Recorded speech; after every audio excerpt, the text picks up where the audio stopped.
చేయాలో ఈ రెసిపీలో చూద్దాం. ముందు చికెన్ అయితే ఫ్రెష్గా కడుక్కుందాం. కడుక్కున్న చికెన్ని బౌల్లో తీసుకొని అందులో తగినంత కారం, తగినంత ఉప్పు, 2 టేబుల్ స్పూన్స్ ధనియా పౌడర్ వేయండి.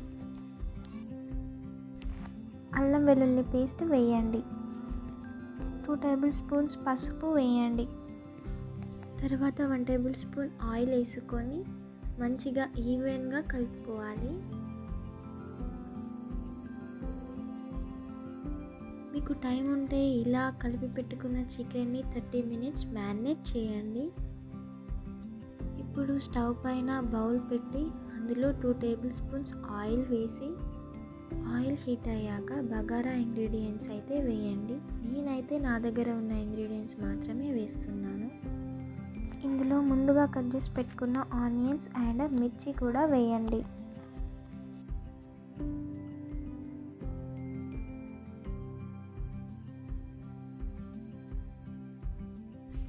ఈ ఆనియన్స్ బ్రౌన్ కలర్ వచ్చేదాకా మంచిగా ఫ్రై చేసుకోండి.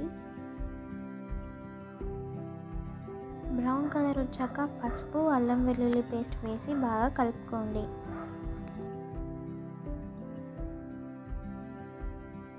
అల్లం వెల్లుల్లి పేస్ట్ పచ్చివాసన పోయేదాకా ఫ్రై చేసి పెట్టుకోండి.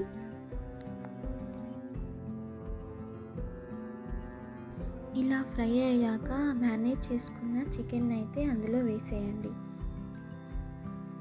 వేసి బాగా కలుపుకొని లిడ్ అయితే క్లోజ్ చేయండి.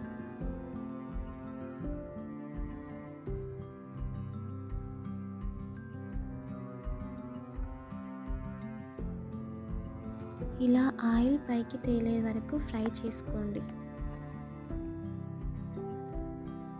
ఈ స్టేజ్లో కొన్ని వాటర్ అయితే వేయండి.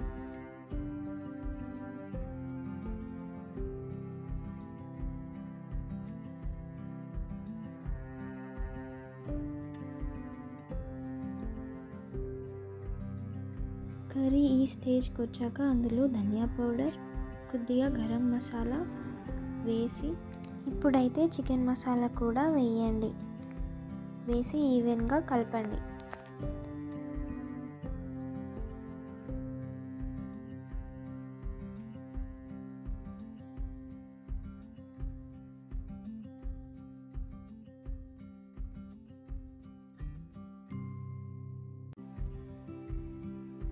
ఈ స్టేజ్లో కొత్తిమీర వేయండి.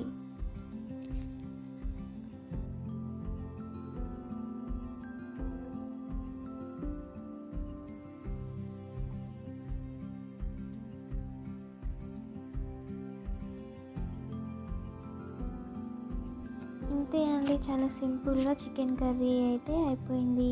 ఇప్పుడు వేడివేడి అన్నంలో సర్వ్ చేసుకొని బాగుంటుంది.